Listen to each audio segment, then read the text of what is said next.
Welcome to the next edition of Pizz-Spectives. My name is Rob Pizzichetta, founder of Mont Wealth, and I have the absolute pleasure today of officially introducing Jay Kumar, who is a key investment committee member to the Mont Wealth Investment Committee.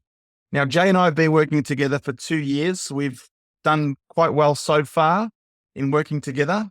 Probably sometimes we don't always agree on certain things, but that's what makes our investment committee so successful and robust. So before I do introduce Jay, I want to highlight 3 things that we're going to cover off today. Why Jay started working in financial services. Next will be to discuss Foresight Analytics, who Jay is the founder of that business, and what did he see and what void that he wanted to fill in that business. And also his input and how it helps our committee. And firstly, ensuring that we are protecting capital, but then also growing it. So, Jay, welcome. Thank you, Rob. I'm very pleased to be here. Great, fantastic. So, Jay, firstly, tell us a little bit about yourself, why and how you got into financial services and where your interest was. So, the time goes back to sort of 93, 94, Rob, when I finished my high school in Fiji. And based on my academic results, I received a scholarship to study in Queensland. Back then, I was a 20-year-old, and all I wanted to do was study business, broadly speaking. But as the process of university selection and course selection came about, there was this course called Banking and Finance offered by University of Southern Queensland, based in Toowoomba. And I liked the idea of banking and finance and money. Anyway, I ended up selecting and applying for that, and I was successful. And then in 1994, sort of February of 94, was the first time when I flew from Fiji to Australia into Queensland and started that particular study. And as my undergrad progressed on that particular course, banking and finance, I started to like finance more than the banking. I was fascinated by this idea of stock market and the dynamism of capital markets and being able to make money through the process of investing. That was something that I wasn't exposed as heavily back in my high school back in Fiji in the day. So that's how I got into it. And the more I studied and progressed through my undergrad, the more I liked the finance aspect. And my dream job was to become a stock analyst and a fund manager. So that sort of, like Financial Review, reading financial market information and so forth became a staple for me. And then when I finished, my studies, I did my honors as well and wrote a thesis on capital markets back in the day. The thesis was on securitization and the impact of mortgage managers on Australian home loan market. Those kind of concepts that are still so relevant today, but those are some of the subjects I studied. And then I was lucky enough to get my first job. I had to go back to Fiji, and my first job was with the Reserve Bank of Fiji, working in the currency and reserves management department. So my career started off in the real world through capital market research and currency management and currency research. And then subsequently, I moved to New Zealand. There I held a sort of a role as a paraplanner with one of the very proeminent financial planners in New Zealand. And then subsequently from that role, I moved to Morningstar in New Zealand. And then a couple of years later, I ended up in Sydney, and that was 2002. And so in Sydney, I was working for Morningstar as a research analyst. And that was the main job that gave me a very strong grounding in mutual funds and funds management research. And it was very exciting. I was exposed to different asset classes, doing investment research, and then expanding my knowledge onto global markets and global products. I spent 5 years working for Morningstar, and that was a strong grounding in terms of active management and passive management and managed investment schemes and so on and so forth. So that was exciting time for me. I learned a lot and I covered different grounds. And as my career progressed, I moved to the buy side and I joined investment management. Back then it was known as Optimix Multi-Manager Solutions. And I joined there as an analyst and then subsequently became portfolio manager and senior portfolio manager. All this while working predominantly on equities and multi-asset portfolios. And so that was a very strong grounding for me, moving from a research sort of role with Morningstar investment research role to more into actually managing money and implementing decisions and seeing the result of those decisions come through. So that was a big learning experience for me. And along the way, I stayed for about 12 years with ING, which subsequently was bought by ANZ. And in that 12 years, I had the benefit of managing portfolio during the global financial crisis as well, which wasn't easy. But yeah, those kind of formative days and then the subsequent sort of serious investing days taught me a lot about investment markets, decision making, and importance of good and genuine diversification in portfolios. Mm. Going back to the GFC, everyone that we manage money for is always worried about protection, capital protection. What were some of the key learnings from the GFC that you could take away from the next experience? Yeah, the GFC was very interesting. It wasn't until sort of 3 months into the crisis that we as a team and myself as an investment professional, we acknowledged and understood the severity of the issue. And so it wasn't easy because things were moving pretty quickly and there were lots of volatility in the market. But the biggest issue was that the plumbing system in the financial markets were freezing and the money flow was freezing. And that was the catalyst for asset pricing resets and falling stock market and falling asset values and so on and so forth. The thing that we learned, the thing that I learned from the global financial crisis was that yes, to have the downside protection in portfolios, you have two choices. One, you can put explicit protection. Back then, in the multi-asset portfolios that we were managing, the only protection we had was bonds and that diversification across property and cash and so on and so forth. But we still were very heavy equity oriented portfolio. And then the other thing that can protect you is having genuine diversification, including offshore currency diversification. And so having that unhedged component in the portfolio really helped us, especially when the Australian dollar fell quite substantially. So there's two things. One, explicit insurance hedges, which we didn't have, but we heavily relied on bond as a substantial sort of diversification tool, and then unhedged exposure offshore. Mm. I recall those GFC days, Jay. I was sitting on the Citigroup equity institutional dealing desk, and there were days when the share market was falling 5% a day, 5 days in a row. It was crazy. And that's when I thought to myself, there has got to be more than just equities for managing people's money. And that's when the light bulb moment came on for me that I wanted to move into wealth advice and help people protect, but also grow their capital for wealth creation ultimately. So there you go. And so then when we came out of the GFC, Jay, probably, oh, geez, I remember the 9th of March 2009 was when the market bottomed and the recovery began. So from that point, did you quickly rectify or correct portfolios, or were you already positioned for the recovery? So we went through a journey where initially we were still very equity heavy, and then this is March, sort of April 2008. And then by sort of June, we were overweight bonds. So we were on the right side of the asset allocation. And then the currency hedging also helped, or unhedged currency positions helped. But as we moved towards the end of 2008, we were still very conservative and still bond heavy and heavily defensive. But on the manager side of things, we did have bias towards high quality managers and active strategies that helped us a lot. So overall, 2000, we as a team across different asset classes and balance fund finished quite well.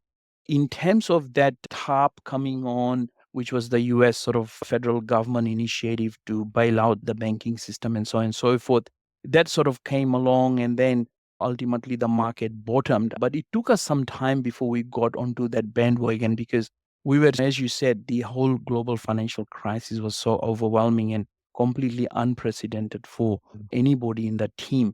It took us a while to acknowledge and appreciate the severity, but then on the other side, it took us a while to feel comfortable and put risk on into portfolios. So we were late. We didn't pick the bottom at all, but we eventually got onto the right side of the market, and then taking equity positions in the balanced portfolio that helped us. But we were certainly, I would say, certainly conservative in resetting the portfolios. Jay, to be fair, it didn't really matter that you were late because the next 10 years proved that equities, being long equities as bond yields fell, was the trade of almost a century. It worked out well. So then looking forward now, ANZ's bought ING. You've then decided to do what next? Yes, yes. So the business that I was working for, the multi-manager investment business under Optimgy, in One Path business was bought out by ANZ, and I worked for ANZ from 2012 through to 2015. At the end of sort of 2015 is when I departed the bank and went on my own ways. And the catalyst for my departure was fewfold. As the business was embedded into the banking world, it was pretty clear to me that the whole investing ethic and our focus on generating alpha was shifting gears. And it was pretty clear to me that it wasn't the kind of environment that I wanted to spend my next decade in. I was part of a team that we were very proud of our track record. We were heavily focused on investment outcomes and fiduciary duty, but we felt like some of those lines were being blurred as our organization was blended within the ANZ world. So I departed ANZ around late 2015, and my goal was to explore some options. And after a few months of doing that, it became pretty clear that there were a lot of other areas that were exciting to me, but I felt like I was getting into similar kind of mindset, and there were a lot of challenges and headwinds for the industry. One of the options I had was to fly my own flag and do something of my own. And as I went and consulted the various sort of mentors and people I looked up to in the industry, it became clear to me that the timing was right for me to launch my own business. And the thing that I identified as a focus for my business was an area around data analytics and evidence-based research and forensic research. I felt at that time that database decision making and data as a mega trend was only getting started. And so I decided to back database business, and Foresight was launched in early 2016. And our key sort of offering was data analytics solutions to asset managers and asset owners. And our main purpose at that time was to provide evidence-based forensic research decision support to asset owners and asset managers. I must say firsthand that evidence works very well for our portfolio. So if you then look forward, Jay, what with Foresight and you working with some of your other partners, what's the benefit to those other partners working in with you? So we work with the asset managers and asset owners and advice firms like yourself.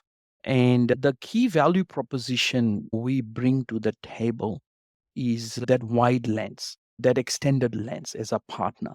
Because we are so heavily invested in data and technology and infrastructure, we have the ability to provide that broader market intel. And so that's something that our clients benefit from. And I certainly feel that that's one benefit that I bring to the Mont Wealth Investment Committee, for instance, is that a broader lens across public and private market and across sort of investment product lens as well as financial market product lens.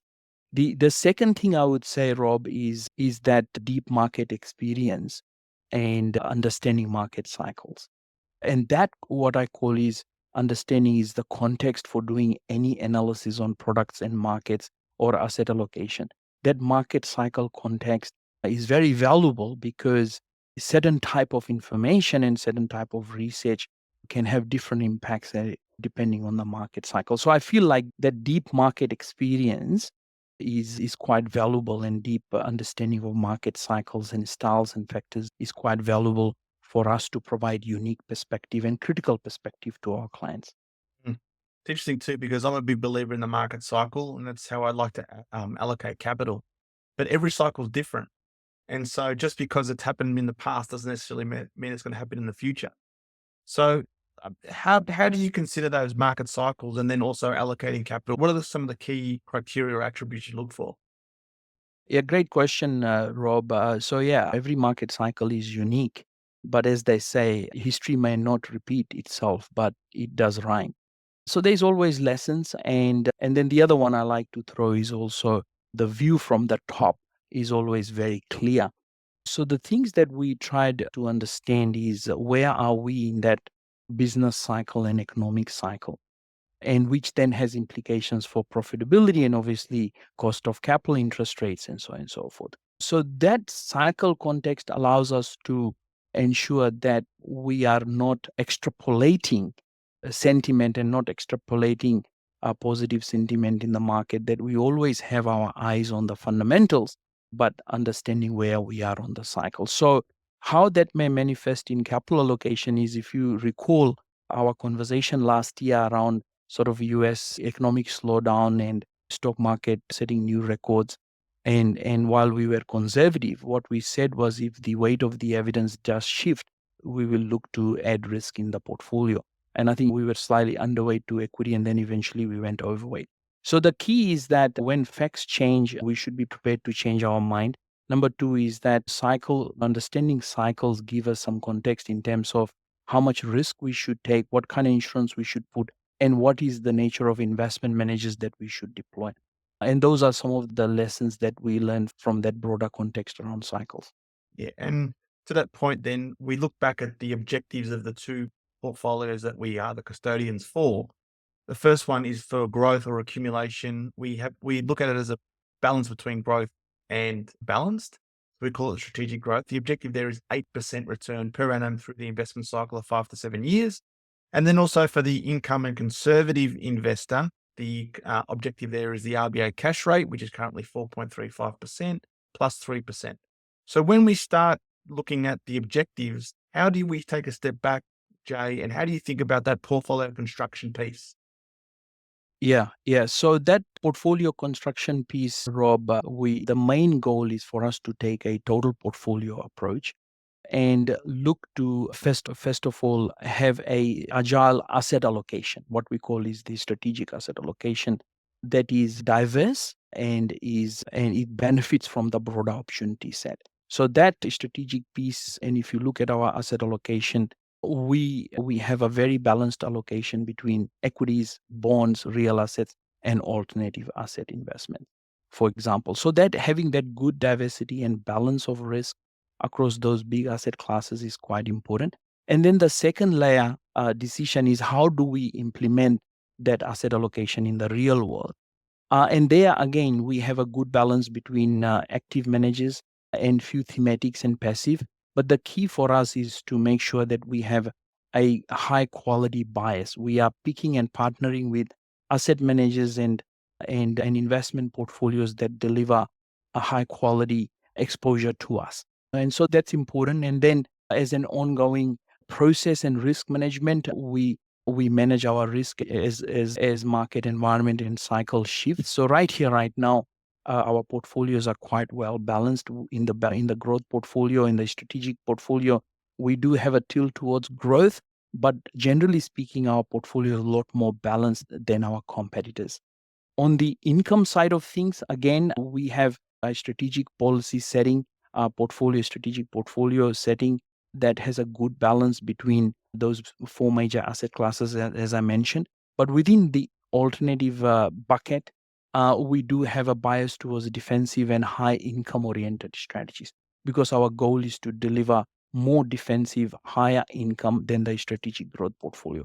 And there we choose to deploy our asset allocation through managers that we think have sustainable competitive advantage and that are able to bring in high quality investment opportunities in their part of the investment universe. And I feel like me as the founder of Mont Wealth, feel very fortunate to have someone with your skill set in my team to help manage and guide our clients to generate wealth, but also protect wealth. If you were ever think about yourself and Foresight, what do you think the competitive advantage is that you can see forward that will benefit your clients as well as Mont Wealth clients? Yeah, great question, Rob. And I think I'll go back to some of the points I made earlier. I think our point of difference is myself as a 20-year investment professional working in different sort of aspects of the industry over the years.